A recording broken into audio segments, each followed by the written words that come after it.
आज समय की ये मांग है कि सनातनियों को अब जागने का वक्त आ गया। वो लोग जो सोए हुए थे, हिंदू धर्म को बचाने की हमारी जिम्मेदारी क्या है, हिंदू धर्म के प्रति हमारी खुद की जिम्मेदारी क्या है, उसको समझने का वक्त आ गया। समय रहते समझ लो, नहीं तो परिणाम इसका परिणाम दुष्परिणाम में बदलते देर नहीं लगेगी।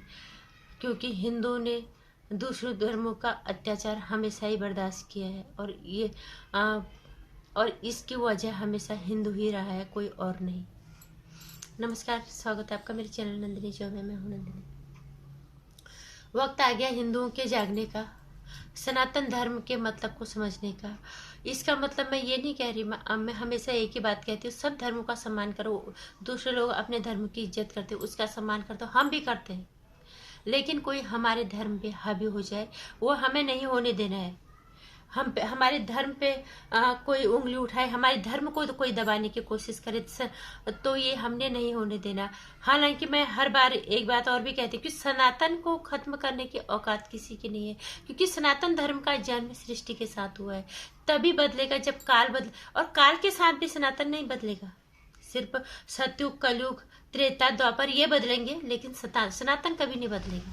सनातन हमेशा सनातन ही रहा है, इसीलिए नाम उसका सनातन है। वो किसी युग में नहीं बदलेगा, वो हमेशा ही रहेगा। हाँ जरूर, राक्षसी युग में उसको प्रभावित करने का काम किया था, जैसे सतयुग में हुआ है, जैसे द्वापर में हुआ है, और जैसे अब हो रहा है। हम देख रहे हैं कई जगह। हम सब धर्मों का सम्मान करते हैं, लेकिन हम अपने धर्म को दबने दें, ये हमारे लिए भी शर्म की बात है। किसी का अपमान मत करो, सबके साथ भाईचारे से रहो, सही ढंग से रहो, लेकिन जो हम पे हावी होगा तो हमें उसको हावी नहीं होने देना है। इसके कई उदाहरण हैं। सोनी टीवी पे जो शो आता है केबीसी का, अमिताभ बच्चन, ये तो नाम के ही है हिंदू, ये सिर्फ नाम के। यहाँ पे हमारे जरिए पैसा कमाने, हम एक जरिया है इनके लिए पैसा कमाने का, और कुछ नहीं। सोनी टीवी एंटरटेनमेंट टेलीविजन पे का शो आता है केबीसी, वहाँ हर सवाल हिंदू की भावनाओं को आहत करने वाला पूछा जाता है, हिंदू की धार्मिक भावनाओं को ठेस पहुंचाने वाला किया जाता है। लेकिन और लोग बहिष्कार भी करते हैं, उसके बावजूद भी अमिताभ बच्चन का अभिमान, उनका घमंड कम नहीं उतरने। अभी तक न उस चैनल के निर्माता ने माफीनामा का कोई कहीं पे कोई ट्वीट नहीं है, कहीं पे कोई नोटिस नहीं है, कुछ नहीं है कि हमने जाने अनजाने जो भी किसी की भावनाओं को ठेस पहुंचाई है तो हम माफी चाहते। वो माफी क्यों मांगेंगे? वो क्योंकि माफी तो एक बार की होती है ना, और अनजाने के होते, वो हर बार हिंदुओं की भावनाओं को ठेस पहुंचाने की कोशिश कर रहे हैं। जानबूझ के इस तरह के सवाल पूछे जा रहे हैं। अगर कोई अमिताभ बच्चन को इस तरह का सवाल पूछा जाए, कंप्यूटर जी इस सवाल का जवाब दे दो, आप इस सवाल का उत्तर दे दो ना। कंप्यूटर जी अगला प्रश्न है अमिताभ महानायक अमिताभ बच्चन के घर से, उनकी बहू ऐश्वर्या राय बच्चन, जो कि बच्चन फैमिली की बहू है, शादी से पहले उनका अफेयर किन अभिनेताओं के साथ था? आमिर खान, शाहरुख खान, सलमान खान या सैफ अली खान? इस तरह का सवाल क्यों नहीं पूछते अमिताभ बच्चन अपने केबीसी के हॉट सीट पे? असली सवाल, अब वो हर तरह के सवाल पूछ रहे हैं। अगर कोई भी प्रश्न केबीसी के लिए तैयार होते हैं तो वो अमिताभ बच्चन के सामने से तो गुजर के जरूर जाते होंगे कि किस तरह के सवाल पूछे जाने हैं।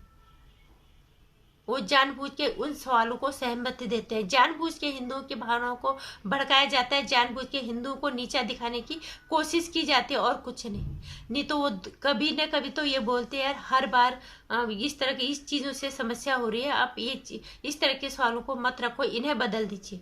क्योंकि वो जानबूझ के कर रहे हैं, और ये एक योजना के तहत हो रहा है। हिंदुओं को यहाँ पे जागना होगा, यहाँ पे बहिष्कार करना होगा।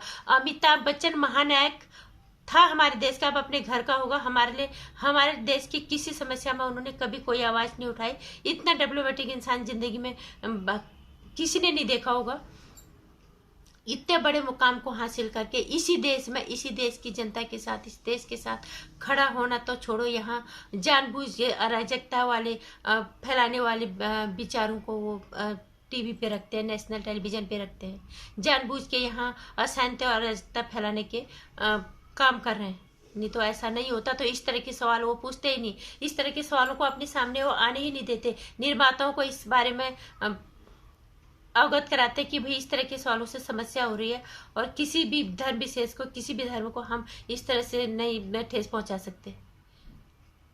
अपने घर पे सवाल पूछ ले, फिर जरा पूछ ले जरा अपने बहू पे कि तुम्हारा अफेयर शादी से पहले ऐश्वर्या राय बच्चन का अफेयर किसके साथ था, आमिर खान, सलमान खान, शाहरुख खान या सैफ अली खान।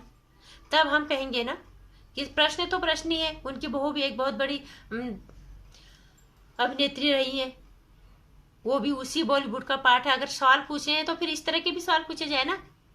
सिर्फ हिंदुओं को आहत करने के, दूसरों को आहत करने के सवाल क्यों पूछे जा रहे हैं? आलिया भट्ट पे इतना अश्लील सवाल उम्र के 80 साल के पड़ाव में इस तरह का सवाल वो पूछते हैं। ये सब जानबूझ के किया जा रहा है योजना के तहत। तो हम लोगों को कुछ नहीं करना, हम लोगों को सिर्फ जागना है। सनातन कभी भी हथियार उठाने के पक्ष में नहीं रहता, सनातन कभी भी अराजकता के पक्ष में नहीं रहता। अपना बचाव, जब चीजें हद से ज्यादा बढ़ जाती है तो अपना बचाव हर किसी को करना है। सनातन ने हमेशा दूसरे लोगों को इज्जत देना, दूसरों का सम्मान करना सिखाया है, और लेकिन जब अपने सर पे आती है तो फिर सनातन ने तलवार हमेशा उठाई है। जिस तरह से लव जिहाद बढ़ रहा है, अगर इसी तरह से बढ़ता रहा तो क्या सनातनी लोग हाथ में चूड़ियां पहन के बैठ रहेंगे? नहीं।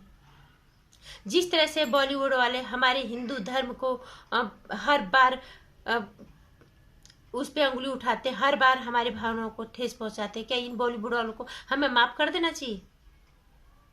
हमारी जिम्मेदारी नहीं बनती कि हम इनकी फिल्मों का बहिष्कार करें। हमारे पैसों पे मुकाम हासिल करके और फिर हमारे देश के अंदर अराजकता और अशांति फैले, उस तरह के काम ये करते हैं।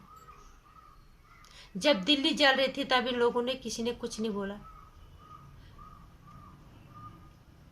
इतना कुछ हुआ कोरोना काल में, वहां के जो मजदूर थे अगर चाहते तो बॉलीवुड वाले सारे इकट्ठे होके, सारे तो ये जिस तरह से इकट्ठे होके कोर्ट गए थे ना आड़ा गोस्वामी टीवी चैनल के खिलाफ, इकट्ठे होके उन मजदूरों की मदद एक कर सकते आराम से। महाराष्ट्र, मुंबई के अंदर जितना ये मदद कर सकते थे उतना कोई और उनको फिर कहीं और को कुछ करने की जरूरत थी नहीं उनके लिए। उनको उनका घर पहुंचाना, उनका खाने पीने का इंतजाम करना, घर तक पहुंचाने तक का काम करना, ये आराम से कर सकते थे अगर ये चाहते तो।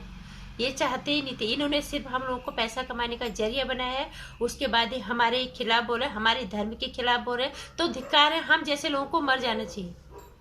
अगर हम अभी भी इन्हीं को अपना आदर्श मानते हैं तो वही सिर्फ एक नाचने गाने वाले लिखी हुई कहानी को पर्दे पे जाके ये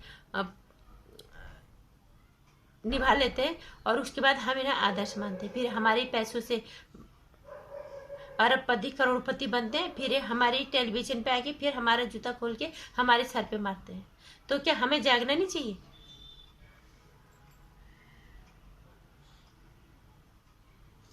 इसलिए वक्त जागने का है हिंदू को।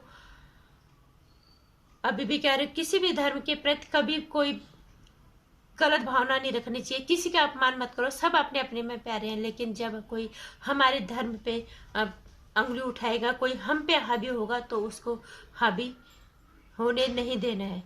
तो हमारा जागने का वक्त है। हिंदू धर्म का मतलब समझो, सनातन धर्म के अंदर हिंदू का मतलब क्या है, अपने धर्म का मतलब क्या है, उसे समझो। बस उसी के हिसाब से चलो, उसकी रक्षा करने के लिए का प्रण करो कि हम अपने धर्म की रक्षा करेंगे हर हाल में। नमस्कार। अगर धर्म की रक्षा नहीं की ना, फिर से ये देश किसी न किसी का गुलाम हो जाएगा, फिर हमारे देश में बहुत कुछ गलत होगा। उसके लिए फिर जिम्मेदार हम ही रहेंगे। नमस्कार। मेरे वीडियो को लाइक और शेयर करना, चैनल को सब्सक्राइब करना, आने वाली वीडियोज की जानकारी के लिए घंटे प्रेस करना।